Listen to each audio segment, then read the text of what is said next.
When you became Muslim, you just came here, or how was like the story you became Muslim? I worked in the. I still work in the mall. Back then, I had a friend, and she brought me to the masjid. It was the richest masjid in Dallas, and she just said, "Go talk to people." And I said, "What am I going to say? You know, I don't even know how to put this thing on." So it was pretty obvious that I was a new person, and I wasn't even a Muslim back then. It was just for me to see, like, you know, to see what happens during the whole process, and I found out this lady came up to me, and the one thing that she said that still I rerun in my head all the time, her name is Pam, by the way, who was an American convert.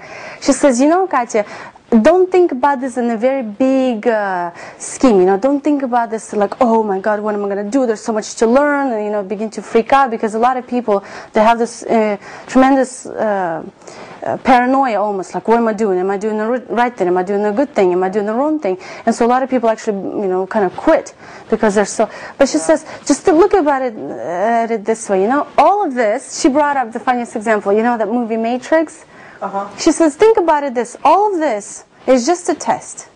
Okay, all of this is just something that's, you know, not as real as what it's going to be afterwards. You know, some people tell you harmful things, some people do harmful things to you. You know, you get mad, it's normal reactions, the human reaction to get mad, to, you know, react in the same way.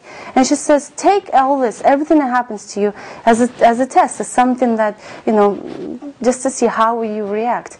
And because after that, everything's going to be a lot better. MashaAllah.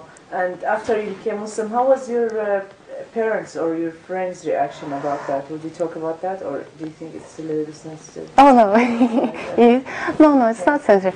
My friends, I have definitely, I want to say lost friends, but at the same time, there was another lady who came up to me, because I was really, it was kind of a hard time for me back then, and she was asking me the same question. She says, you know, what about your friends? You know, because it's expected, you know, because you go out with them, you do the same thing, all of a sudden you say, look guys, I don't hang out at clubs anymore, and all these things. And then the same group of people may kind of go, okay, well, we'll call you, okay? And so the same friends, I want to say I've lost friends, but at the same time, she said once, you lose one, but you gain 10 others. You know, this is like a good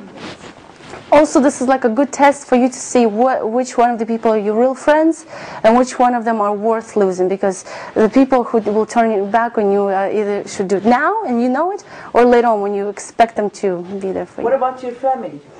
My family,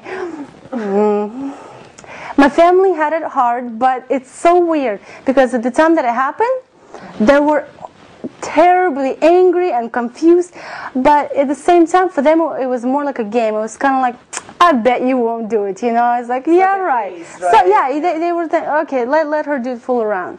Now it's been almost a little less than 2 years, well, a year and a half. And actually right now it's a little bit harder, because as it progresses and as they see that I'm getting serious about this, you know, because I'm not taking this off and I'm not going partying, and I am a better person, you know, because I'm more willing to, I don't know, do something like, yeah, you know, I have an elderly lady. Sometimes I'd rather like go over there and spend some time like maybe cleaning her apartment. My mom's like, well, why couldn't you come shopping with me that time? And it's right now it's still there. Like this tension is still there. But I do, yeah, it takes time. But a lot of people think that people, you know, parents get used to it and then it's over and it's all good. But actually a lot of times it's the other way around, because the longer they see you being a Muslim, the more they might get angry, but I promise, like, it's all worth it, because the more they see you being a better person, the more they become sweeter about this. Okay, the last question I want to ask you, what message would you give to the world after you became Muslim? What message would I give to the world? In general. Everybody is looking for something to cling to, you know? Everybody is looking for something that inside they know that they're doing good. And a lot of us here, you know, we have our freedoms, we have our rights, we have everything, but at the same time we have this tremendous shallowness, and emptiness, because with all the things that you have, it seems like nothing is, it's all falling through your fingers, you grab so much, but there's really nothing left in your palm. And it's not something that you should grab onto, but it's something that you should keep in your heart. And Islam is something that I've never ever seen anything like this before, felt anything. It's one thing that completely goes in pieces. It's a big puzzle that has perfect pieces, and this is not just me saying this, because you're asking me to, but I swear, like, that's what I've noticed, because I've had so many questions whether or not I should cover, whether or not I should stop going out. There's an answer for everything. There's an answer for absolutely everything, and this is the only thing, plus this is the only religion and way of life that I've seen that goes hand in hand with science, and I'm very much of a science fan. All right, thank you so much. I really appreciate it. Jazakallah khair. May Allah bless you.